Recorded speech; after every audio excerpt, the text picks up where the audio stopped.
Hi everybody, this is Jen with Unchained Crochet. You're seeing my morning dew and yesterday's makeup, if there's any left. It's all kind of goobered up under my eyes. So I was up till 3 in the morning working on my subscribe pillow. Dora Beth from That Yarny Zebra had put out a challenge to make a subscribe pillow. So I gutted one of my husband's pillows, and then I found I was running a little bit short after I fluffed it all up and stuffed it in the pillow, because my pillow just kept growing and growing and growing. Violet, you're turning violet. So it was a Willy Wonka little trip there. But as I added the letters, which I hand drew on fabric with a Sharpie, a silver Sharpie, and then I cut them out by hand, and then I glued all my pieces on. This is just, I'm going to add this to the end of my debut video for the pillow, but I glued my pieces on, and then I zigzag stitched. I just used Elmer's school glue.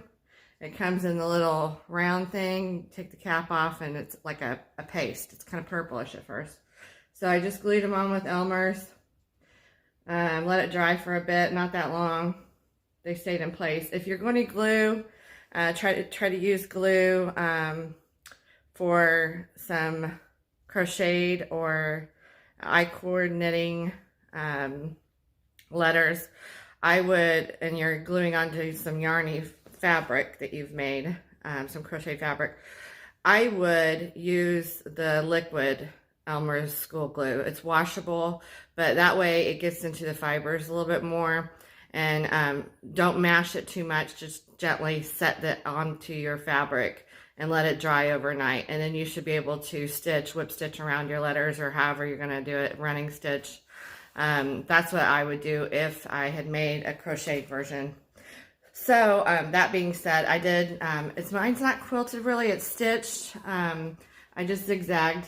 You can see where I zigzagged. You can still see a little bit of the silver here and there from when you're up close.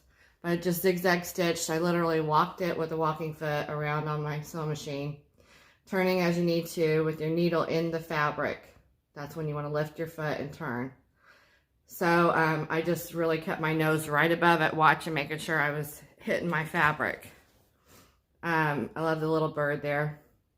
So then I decided to add this border here. And then for the back, I've chosen a nice calm fabric, like 6-pointed stars or flowers, star flowers. This is the side sometimes I wish I was. Nice and equal and balanced and everything. This is the side that I am. Gypsy. Gypsy, gypsy. So there's my little subscribe pillow. I just literally for the second bee, I traced around my first bee that I had already cut out to get those the same. Everything's free-handed as far as the writing goes. And I love this fabric. You can see a little bit of the school glue there. I'm just literally going to take a little damp washcloth to it, and it'll come right off. I had turned my letters over on this fabric and just went to town with the glue stick and flipped it, stuck it on there. And some of them, they were not glued on every edge. I just made sure that I was very careful when I was going around the edges. And definitely back stitch wherever you start at on that letter. There's some back stitching right there. There's some more school glue. Because you don't have to worry about it. It's going to come off.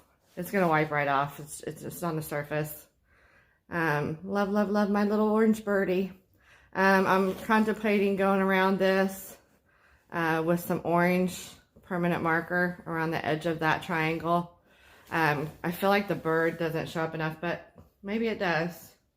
I don't know, but I love her. She's almost queen size, maybe as long as a king size pillow, because I had to fit my letters on, and I didn't want them smashed up, one right up against the other. And then I had to have that border because I felt like it tied in all the fabrics, all the colors. These are just fabrics I had on hand. The background was a fat quarter. And I had to cut it a certain way and seam it. So there's a seam here somewhere in the background, right here. And when I seam, I finger press that seam open. I don't take an iron to that. I did gently press the rest of it after I stitched that together. So don't iron your letters. You could iron them on if you have some fusible interfacing. to put on your fabric before you draw them and cut them out. That would work. Then you can iron your letters on because they have the fusible. I'm not sure which one you would need to get. I thought about using the fusible, but then I was like, I got Elmer's. I've done it before. And everything's just zigzagged on. Easy peasy. The front of it took me about 2 hours. I wrote my letters out literally on the fabrics as I was in a live chat and just listening. I sat at the kitchen table and did that. And then I stitched them on between the end of that live chat and the beginning of my live chat yesterday at 7. So it took me a couple hours to make the front, and then adding the border was a little bit more time.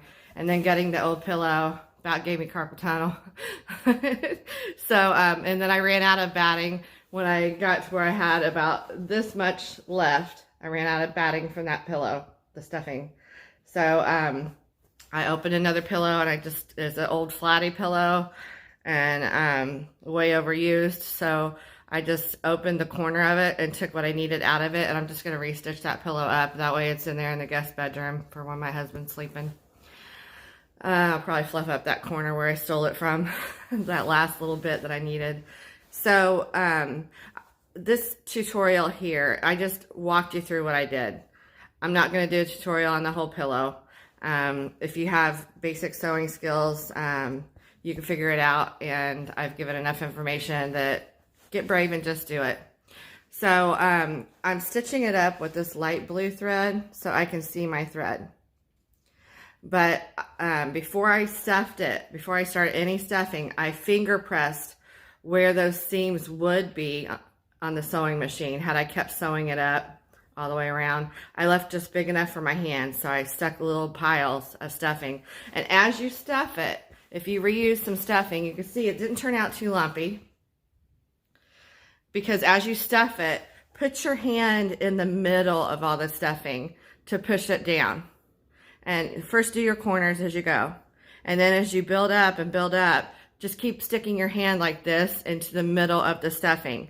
That way you're not pulling at the outside, toward the outside of where the fabric is, and creating lumps. Just keep stuffing and pushing in between the front and the back stuffing. Does that make sense? So it stuffs it from the inside out, basically, and keeps fluffing and pushing it out toward the outer edges. That way you don't work up the lumps that you would normally with a handmade pillow. So this here, I stuffed it enough that I've got really, you can almost see a haze, a halo of it. I've stuffed it enough that now I'm stitching it up like a Thanksgiving bird.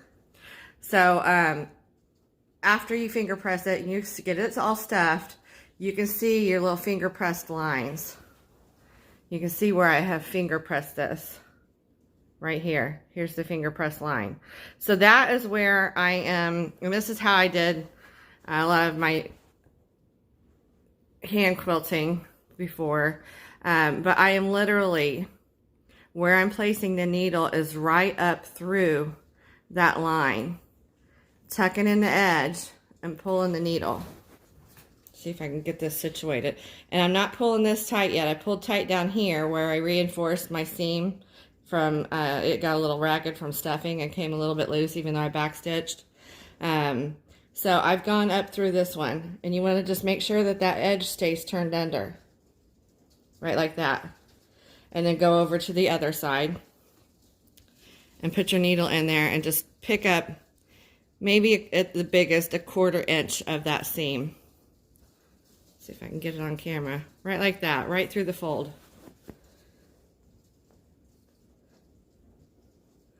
Make sure your seam stays turned under pretty good, and just keep going side to side. And you want to use double-stranded thread and knot it very good, and hide your knot inside the pillow down in where your machine stitching was.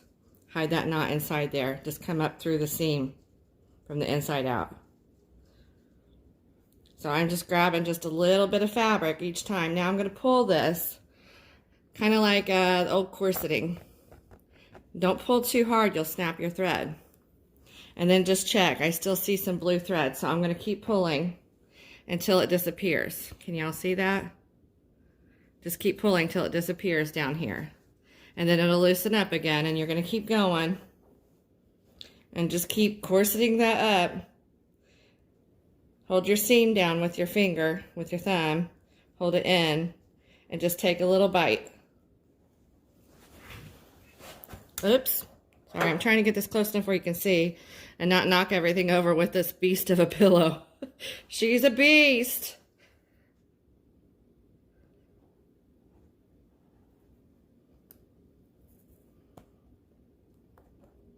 It's not this fiddly when I'm just resting it on the floor. Right now, I am dangling it from these two fingers right here. I'm just holding it up by the corner seam. So as you stitch, it will go a lot faster when you just set it on the floor or on your lap. This part literally can take you like 10 minutes if you have any hand sewing skills. Even if you don't, it still shouldn't take you more than 20.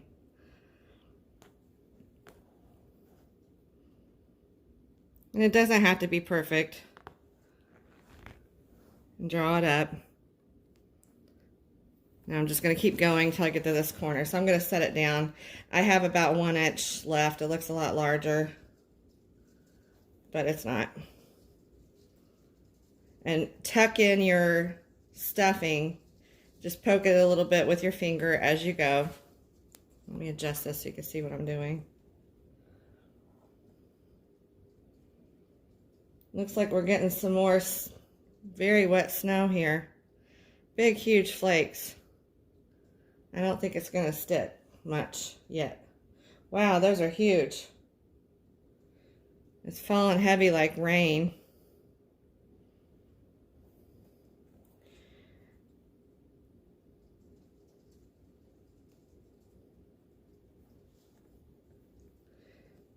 Mine's not turning out perfect. Don't get any ideas it's perfect. I just had a little pucker because my seam didn't line up just right, but you can pull off any extra little bit of batting that you have show up. There's some of my my stitches popped out from that corner, so I'm going to go inside there, just insert my needle and reinforce that corner just a bit.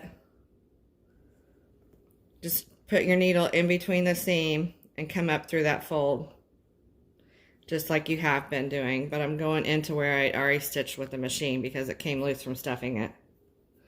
I always try to go around when I do a corner and I'm sewing and I'm stuffing it. I always try to stitch that corner and leave an opening, you know, farther down from the corner. I should have done it down here and left a little bit bigger opening, but this is less to stitch up and I could get my hand in there, so it's all good. So now I'm there to the corner. I've made it there. And I've inserted my needle inside that seam. So now I'm going to put a knot there.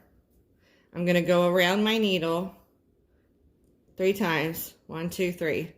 I'm holding that wrap onto the needle and I'm going to pull the needle up through my fingers like so and make a knot. So there's a knot visible. And I'm just going to take a pass through the fabric again into the pillow and out the pillow again. And then I'm going to pop it into place so it just disappears. You can kind of hear it pop sometimes when you're quilting, but and I'm going to trim that little bit of thread from the machine sewing off because those are doing nothing now.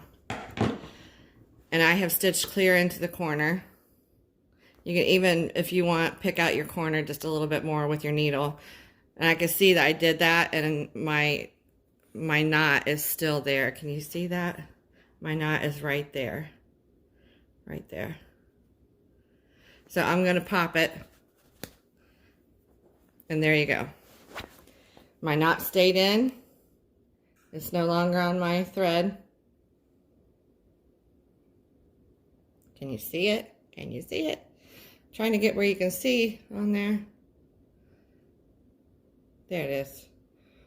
No knot. So the knot is inside the pillow. And this is not going to be a user pillow. I'm not going to lay on this all the time. I'm just going to display it. So there she is in all her glory. Just teasing. But I do love it. It was very cute. My husband had been telling me when she seen Krista on The Secret Yarnery, he said, you need to make a pillow like that, a subscribe pillow. I said, I'm not making a subscribe pillow. I got too many crochet projects going, but I sewed one. So all in all, I'd say it was about, well, because I recycled the fiber, the batting stuff inside. If I had bought new fiber fill, it wouldn't have taken me the extra couple hours last night while I was watching another live. But if you buy some fiber fill and you want to sew one, and you do a smaller one, more reasonably sized, maybe then add some I-cord with your little loom thing and make your I-cord that way. They have them where you crank it out and it'll just crank out the I-cord, knit I-cord, but you could sew some I-cord onto a fiber. You could also, or onto the fabric. You could also buy a pillow and embellish it, so you don't have to start from scratch if you don't want to start from scratch. And I'm just gonna give her some love and hugs, help her get into shape. She needs love and hugs, and she's there. So let's see here. My little dough bowl kind of needs cleaned up. Sorry, taking you for a ride. My dough bowl, this pillow, okay, it's actually about 36 inches. I thought she was 4 foot long, and she fits in my dough bowl. So I'm gonna take out all the little bits of, either take out my DK, the remainders of my, my mandalas, and put them somewhere else. Or I'm gonna probably take out my fingering weight yarns, but some balls and skeins of yarn will go in front of her, around her, a little bit behind her, and be nestled in there. And I may end up moving this whole shelf back down toward the other side of the room and put my chair here. That way I won't have to worry about it being too crowded with all my stuff I got up there. All right, that is it. Please hit like, subscribe, and share. See if I can even say it. Blah, blah, blah. All right, everybody, have a blessed day.